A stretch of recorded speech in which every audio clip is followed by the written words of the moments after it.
This episode is sponsored by Center Copy West, with grand format printing 8 feet wide and as long as needed, an inch and a half thick, and exterior grade signage and banners. Visit centercopywest.com for all your commercial printing needs. Welcome to Fire Pockets. This is Chapter 4.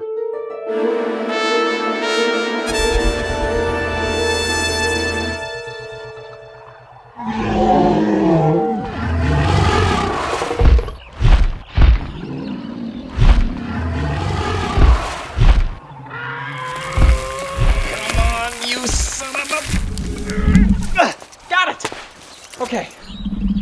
Oh, it's on. They turned it on. Well, I don't know how much of that you heard. I'm hiding in Center Copy West, this copy and supply store that's half crushed by one of the 8 buildings that fell downtown. I'm here with Fangmask Cloak Lady in an office utilities aisle. She's unconscious still. And what's happening is there's basically a fire pocket occupying the entire space of the store. I'm calling it the Dinosaur Fire Pocket for obvious reasons. Pterodactyls, I'm assuming? I can't see anything in this fire pocket, just the store. They snatched my recorder and I guess turned it on.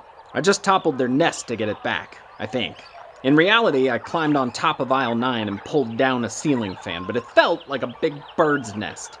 The biggest pain, besides hiding from the submarine fire pocket that's roaming outside looking for me, is that I keep tripping on things in here. Like this section, it looks completely open. It's not. There's invisible dinosaur grass that's impressively tangly. I see Center Copy West signs, but they feel like trees. Everything I see is high-end copy equipment, but everything I touch is dinosaur land. Which wouldn't be so bad if there weren't also hungry dinosaurs hunting me.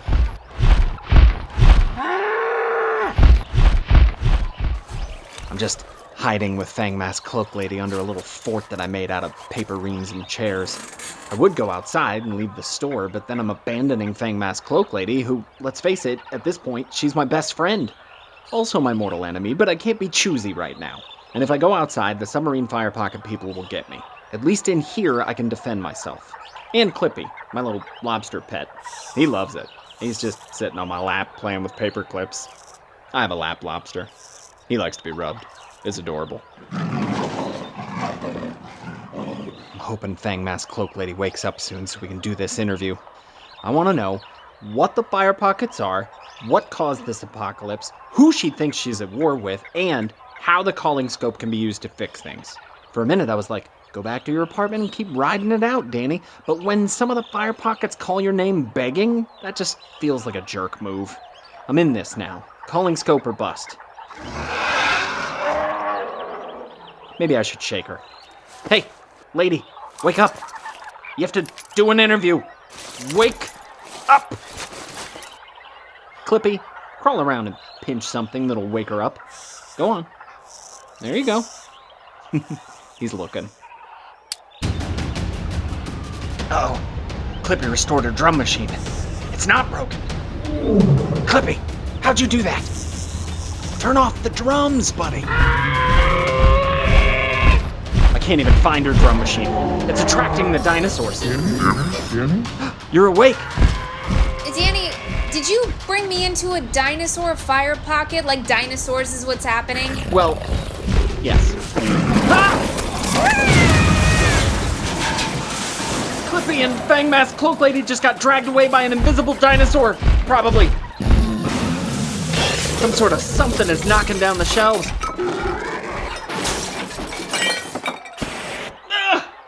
Oh, an ink cartridge exploded. Ah! Ink.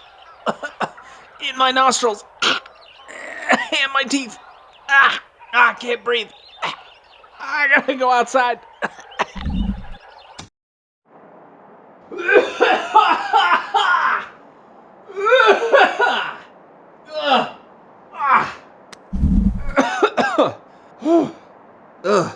I'm back outside now. Oh, I saved Fangmask Cloak Lady's life from a falling building only for her to now think that I fed her to dinosaurs in a fire pocket. And she hates being in fire pockets generally. So that's the worst possible outcome. You know what? I just have to hope she gets eaten. The relationship is too awkward at this point to continue. I hope she's food, and I hope my pet lobster survives and takes advantage. He's with his kind now. No! Evil submarine people! Running away! And then I said, no, I'm a touch mechanic, not a librarian. Wait, did you just turn on? Oh, you've got to be kidding me. I've been talking for 3 hours, culminating in a 23-minute joke. A good one-ish. I can't redo all that. Apparently, recording devices get fickle after dinosaurs chew on them. All right, quick recap. I ran away from the submarine fire pocket and hotwired a truck, and I found some spray-painted signs pointing the way to the fallen city. That sounds simple, but it's been a day. The first truck I tried to steal blew up. Not my fault, except it was a gasoline tanker and I might have been a little aggressive going off-road. But there was a submarine fire pocket chasing me, trying to snatch me up. And when the gas tanker exploded, I got out, but the submarine fire pocket was on top of the truck. And when fire starts in a fire pocket, I'm pretty sure I started a fire in that submarine fire pocket that can't be put out. They're underwater in a moving fire pocket, and their water is burning. I burned water. The submarine people are stuck in a perpetual water fireball now, dealing with that, and I have to assume they are now on the list of people who are mad at me, which is everyone. Side note, the truck I'm driving now is also a big semi, but it's not holding gasoline, so we're good. The hazard sign on the back says hydrochloric acid, and I know that doesn't explode, so relatively speaking, what could go wrong? As long as I don't crash the truck into the foundation of a building, I think we're good. Here we go. I'm entering the fallen city, according to the signage.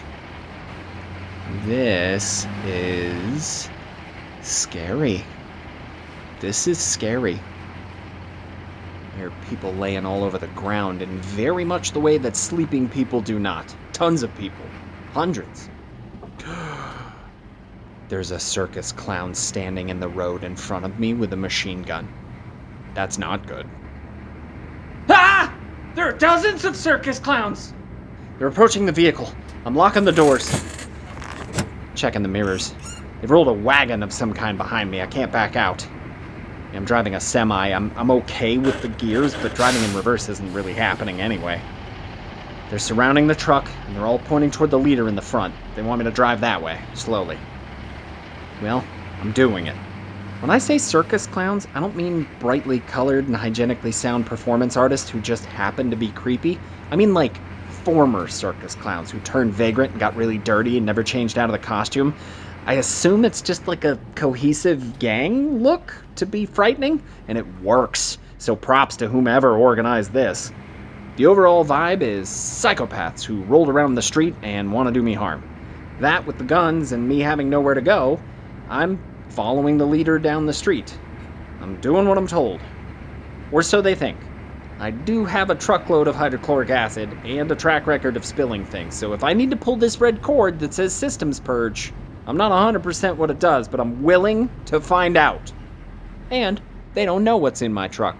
I scratched off the labels. I'm not a moron. I'm turning a corner now, headed up toward a bridge. There's still dead people laying all around. More clowns joining to escort me to wherever.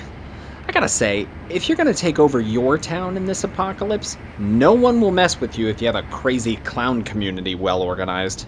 One guy in his underwear and makeup? Sure, you can deal with that guy. But 24 clown people or more? There's no sheriff you can call for that. The clowns run things. Alright, going faster now. My best guess is the clown gang took down the fallen city for some sort of ideological reasons that aren't immediately clear.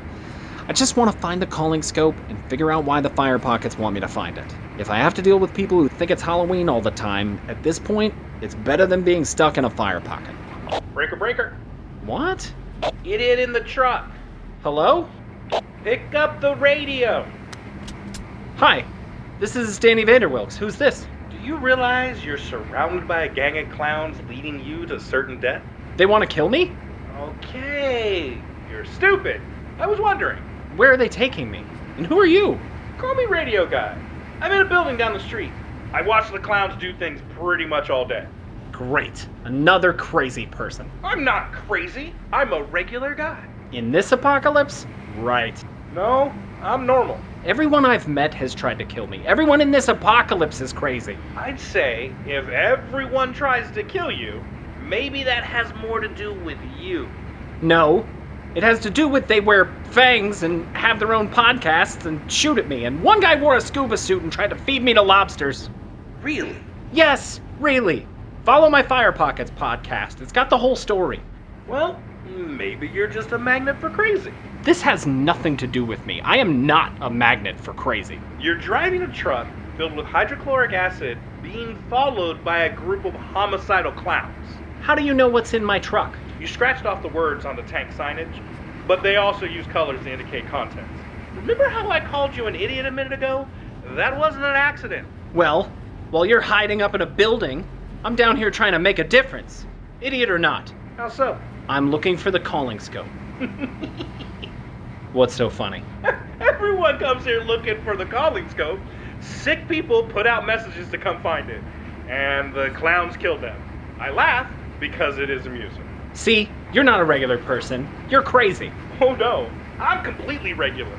This is amusing. Well, who are all these clown people? I don't know. Ideological outliers who formed a gang to take the city? That's what I guessed. They're actually super sophisticated. You'd think that their costumes would be a hindrance to people complying. I actually find their costumes quite persuasive for controlling you. Really? I'm following them down the road, aren't I? I'm not normally a sheep person. I'm actually kind of a leader. You're a leader? Yeah, I run the whole Danny Vanderwilks podcast, and I investigate fire pockets. What's a fire pocket? The invisible bubbles. One or a few of them actually know who I am. They've said my name, and one of them always asks me for help. I have to use the calling scope to fix something. So, everything you just said is wrong. No, it's what I've been through. This apocalypse is actually purgatory, for one. And the bubbles are just other trapped people. And if they said your name, it's probably because you identify yourself up front as an idiot. And the calling scope isn't a tool or a key, it's a place. You said a lot of incorrect things there. I'll start with, we are not in purgatory. Well, it's not a medical trial. Oh, definitely not. Have you read any books on dimensional rifts? Plenty. You? I wrote one. That's how I know this isn't one, and it's purgatory. But I like that you call them fire pockets. I'm gonna keep that. Well, it's mine. I mean, you can say it, but you can't keep it. You're gonna be dead in 3 seconds? I can keep what I want. Why am I gonna be dead? Bridge! The bridge is out! Oh yeah, the bridge is out.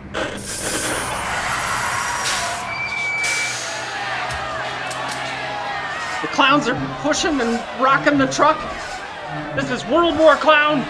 They're trying to push me off the bridge. Why?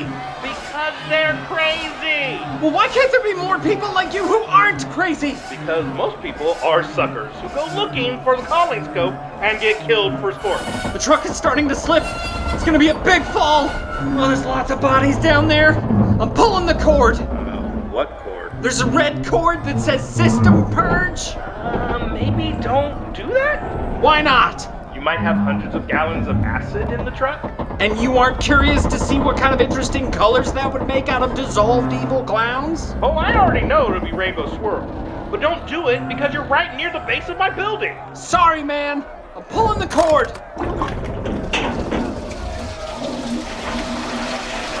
Oh my god! You're melting the clouds. I'm melting the clowns. The semi-tank is flushing hydrochloric acid out everywhere, and these evil clowns are doing, well, pretty much what you'd expect. This is glorious. This is beautiful. You're easily the second or third best thing I've seen today. What was that? Your lake of acid is attacking the foundation of my building. But I think it's going to be okay. Ah! The clowns broke into my apartment! Are you serious? They knew I had a radio. They saw you talking on yours and figured out I was helping you. But you weren't helping me. This isn't my fault. Hello? Hello? Radio guy! They got radio guy.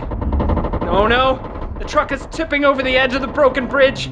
Flushing all the acid made it front heavy. I'm climbing out. Ugh. I just landed on an outcropping under the bridge. The truck is falling past me! I'm up under the bridge. There's acid water falling and steaming, and there's definitely clown bits raining about.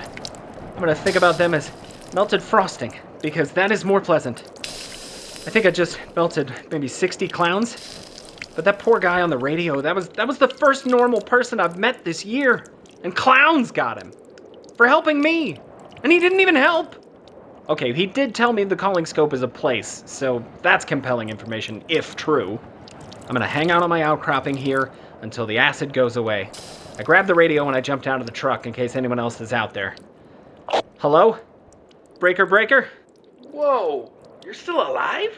You're still alive? Yeah, I lied about the clowns getting into my apartment just to mess with you. I'm actually in a different building. Why would you do that? I do things that amuse me.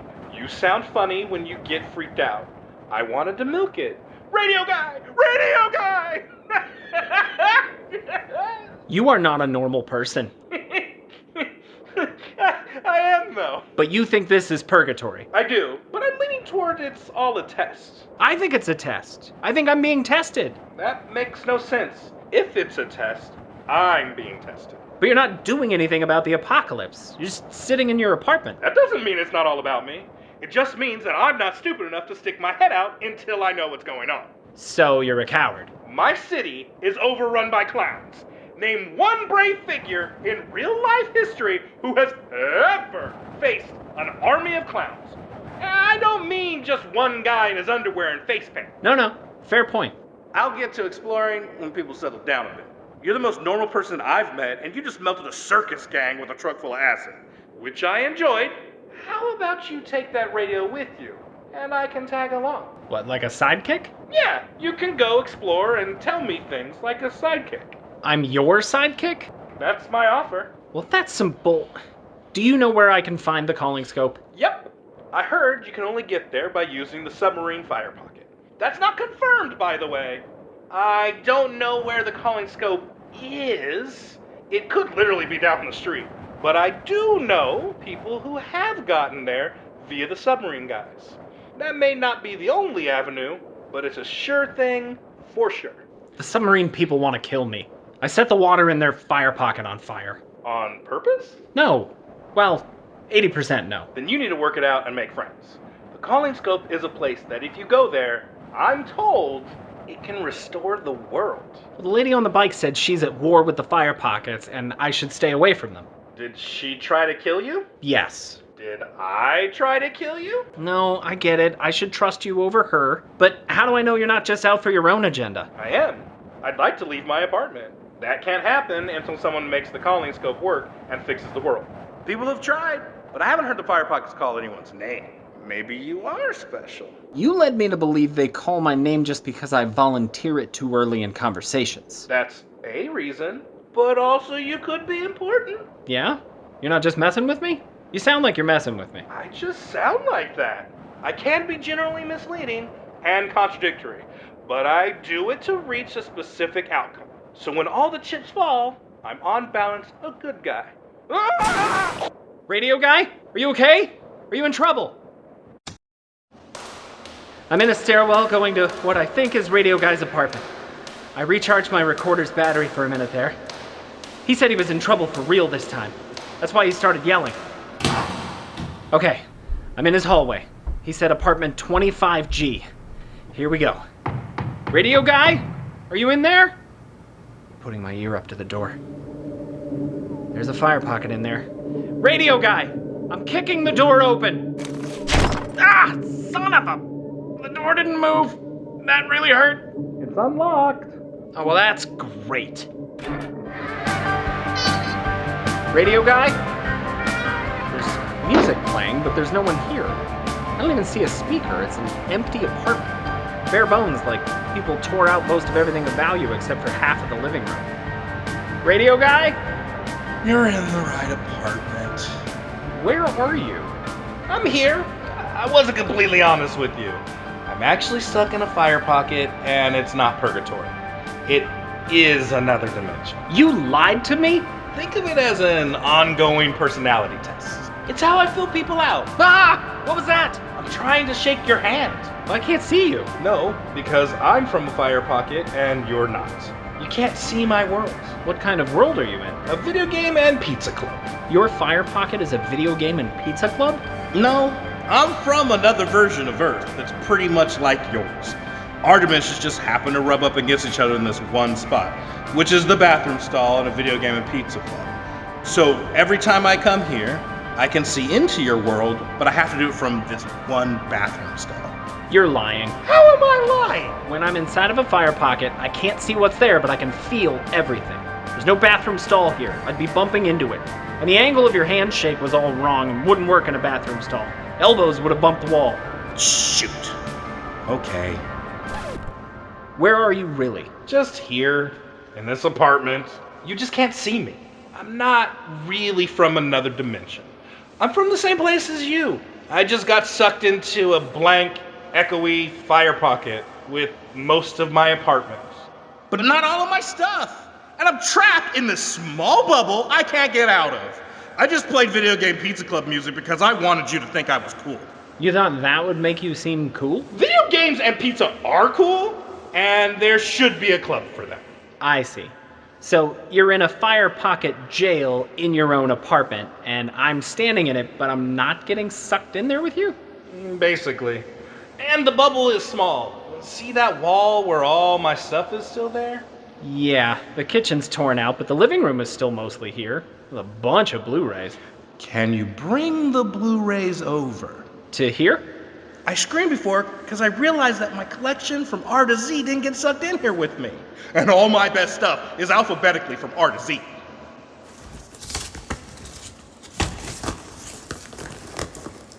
Do you see the Blu-rays? Did I get them in there? Yeah. Oh, come on! They're not getting sucked into my plane of existence. I can't bring them into the fire pocket. Damn it! I can't even touch them like I can you. All I can do is look at the boxes. The more horrible rules I learn about fire pockets, the more evil I think they are. Well, here. I'll open this book for you and leave it on the floor. There's 2 pages of something you can read. Thanks. Maybe there'll be a breeze from the window and the pages will fan every now and then. Will you take that radio with you and let me listen along? That's a special radio I made. Take it. No, you're not listening in and tagging along. You're a liar. Maybe if you weren't invisible, I could decide if I could trust your face, but even still, you are a liar. But I do it to be helpful. Trust my process. And I did write a book on dimensional rifts. Academic or fiction? Fiction, but I'm really good at guessing right. And I do know for a fact that the submarine people can take you to the calling scope. You just have to convince them to do it. They will not want to go. How do you know that? They came by here and were all like, they're never going back to the calling scope. That place is crazy. That's partly how I know stuff. We talked for a long time. The moving fire pockets, they try to make friends with other fire pockets. Because there's this whole war coming and people are trying to pick sides. Are you lying? Just then or before? All right. I don't have a lot of options, so you can be my radio friend. Yes! But I reserve the right to switch you off when I deem necessary. No deal. I want full access rights. Fine. I just turned him off. That's right. I just turned him off and left his fire pocket. What's he gonna do? This is the moment in the relationship when you have to establish ground rules. Nah! Half-melted clown people are coming up the stairs at me. Radio guy! I need a place to hide! Oh, I'm sorry. You didn't give me full access rights. Good luck on your own. Help me hide from this angry gang of murderers, please! Or you'll have no one to talk to! I'll find someone else who keeps my radio on. Pretty sure. I promise I won't switch you off again. The clowns are chasing me. Take the fire escape up to the roof.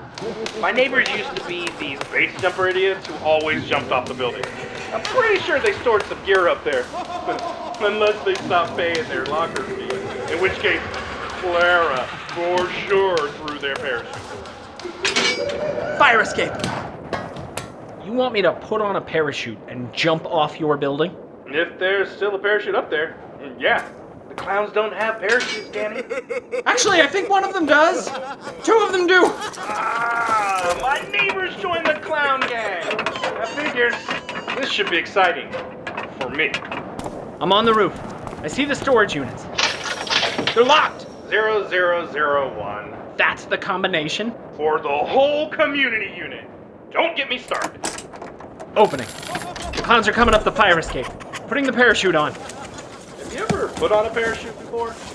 No, but it's just like a backpack, seemingly. The clowns are on the roof. Oh, yes. Somebody stored a propane grill up here. Oh, that's against the rules and regs. Yeah, but watch this. Are you blowing it up? Ah! I jumped! I jumped off the building!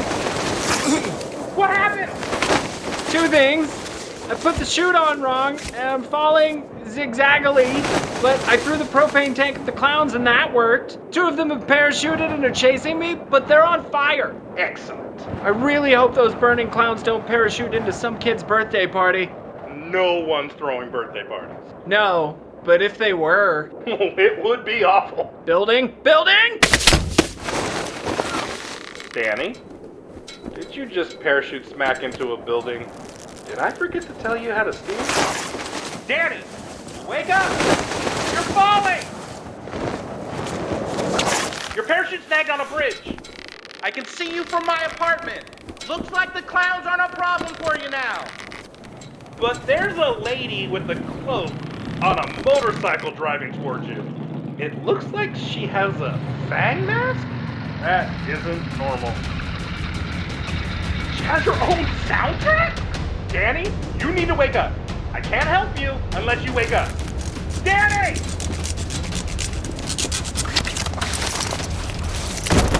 Gotcha, Danny. Fang mask cloak lady? You left me for dead, and I just cut you down and saved you. That means you owe me something big. What do I owe you? You work for me now. Let's go, I'll show you what that means. What that means.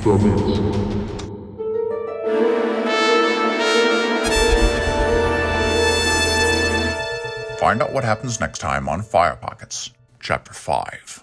Fire Pockets, created by Michael Ryan Hahn. Danny Vanderwilks, voiced by David Ross. Radio Guy, voiced by Michael A. Smith. Fagmask Cloak Lady, voiced by Elizabeth Muir.